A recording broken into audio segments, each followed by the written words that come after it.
Magandang araw po sa inyong lahat mga kaibigan. Narito po ang inyong Lolo Jose upang magbigay ng tinatawag nating kuro-kuro patungkol po sa ating mga pananampalataya. Mga kaibigan, ang magiging paksa po natin ngayon, ang ating pong topic, ito po ay tungkol sa tinatawag na kaligtasan. Napakarami po kasi ngayong mga religion na nagtuturo patungkol po sa tinatawag na kaligtasan. At ang kaligtasan pong yan po yung ninanasa ng bawat isa sa atin na sumasampalataya sa Panginoon. Mga kaibigan, meron pong apat na bagay na dapat tayong maintindihan patungkol po sa tinatawag na kaligtasan. Apat na bagay po yan. Unang-una, sino po yung tagapagligtas? Kailan alam natin kung sino ang tagapagligtas? Hindi po pwedeng hindi natin alam kung sino ang tagapagligtas. Baka hindi natin alam, yun na palang pastor ninyo, yun na magiging tagapagligtas. O yung mga nagtuturo sa atin, yan na pala ang nagiging tagapagligtas po ninyo. Mga kaibigan, kailangan natin alam kung sino ang tagapagligtas. Unang-unang dapat nating malaman yan. At alam naman po natin kung sinong tagapagligtas. Nakasulat po ito sa Tito 2:13 na nahintayin niyo mapalad na pag-asa ang pagpapakita ng ating dakilang Diyos at tagapagligtas na si Hesukristo. Ang Panginoong Kristo Jesus, ang siya pong tagapagligtas nating lahat na mga magkakapatid. Ang pangalawang kailangan nating malaman, sino ang ililigtas? Yan, sino yung ililigtas ng Panginoon? Kailangan alam natin kung ano ang ililigtas.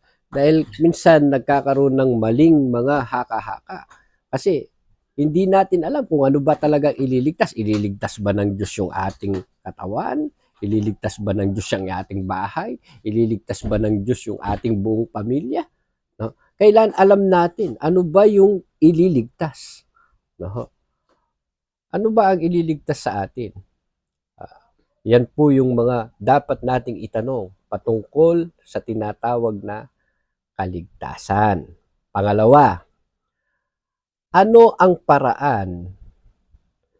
Ang pangatlo, saan tayo ililigtas? Yan. Saan tayo ililigtas ng Panginoong Kristo Jesus? Dapat alam ninyo yan. Kung saan tayo ililigtas. Kasi kapag nangangailangan ka ng kaligtasan, saan ka ba inililigtas ng Panginoon? No? Saan ka ililigtas ng Panginoon? Itanong nyo yan sa mga nagtuturo sa inyo tungkol sa kaligtasan. Sino ang tagapagligtas? Sino ang ililigtas? Saan tayo ililigtas? No? Kailangan alam natin yan. No? At ang pang-apat na panghuli, ang paraan ng pagliligtas ng tagapagligtas. Kailangan alam natin yun. Baka kasi, hindi na pala paraan ng tagapagligtas yung itinuturong paraan ng kaligtasan sa inyo. Di po ba? Imagine, may paraan ng Panginoong Kristo Jesus para iligtas ang isang tao, ang isang kaluluwa, sa apoy ng impyerno. Pero iba ang itinuturo ng mga tagapagturo sa inyo. Baka iba. Iba doon sa paraan ng pagliligtas ng Panginoong Kristo Jesus. Kaya kailangan maging matalino po tayo. Hindi basta-basta yung may nagsabi, eto kaligtasan. Maniwala ka dito. Ayun na. Maniniwala ka na yun na ang paraan ng kaligtasan. Na hindi pala paraan ng tagapagligtas. Mga kaibigan, kailangan pong maging matalino tayo. Dahil alam niyo kung bakit? Anong maitutumbas ninyo sa kaluluwa ng isang tao? Ang isang kaluluwa ng tao, sang-ayon sa Biblia, katumbas yan ng isang mundo. Ganyan kahalaga sa paningin ng Diyos ang kaluluwa ng tao. Kaya nga nagbuwis pa siya ng kanyang buhay para lamang mailigtas ang kaluluwa ng isang tao. Kaya huwag po tayong basta-basta nagsisipaniwala sa mga nagtuturo ng tinatawag na kaligtasan. Napakaraming nagtuturo. Tanungin niyo muna sa kanila, sino ang tagapagligtas? Sino ang ililigtas? Saan tayo ililigtas? Ano ang paraan ng tagapagligtas? Yan po yung mga itinatanong natin. Hindi yung Maniwala ka dito. Sumampalataya ka rito. Kapag sumampalataya ka, ligtas ka. No? O punta ka dito sa reliyon na to. Sa reliyon na to ay ligtas ka na. Mga kaibigan, hindi ganon ang paraan ng pagliligtas.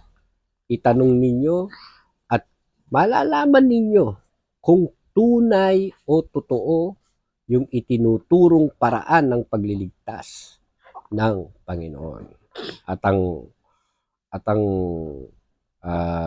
magiging payo ko po sa inyo, maging maingat sa pakikinig sa mga iba't ibang religion. No?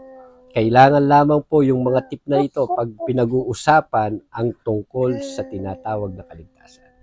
No? Maging maingat po tayo sa pakikinig. Maging matalino rin. Kailangan, mga kaibigan. No?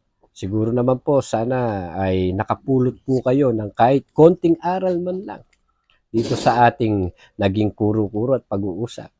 At hanggang sa muli po, ito po ang inyong Lolo Jose na nag-iiwan po sa inyo ng magandang buhay. Pilipinas, ito po ang aking apo. Kaya tinawag po akong Lolo Jose. Apo ko po ito. Salamat po sa lahat po ng mga followers po natin. At kung meron po kayong mga comment at tanong patungkol po sa ating napag-usapang topic, pwede po kayong magtanong. Isulat lamang po ninyo dyan sa comment section. Maraming salamat. Pagpalain tayo ng Panginoon. And God bless you all.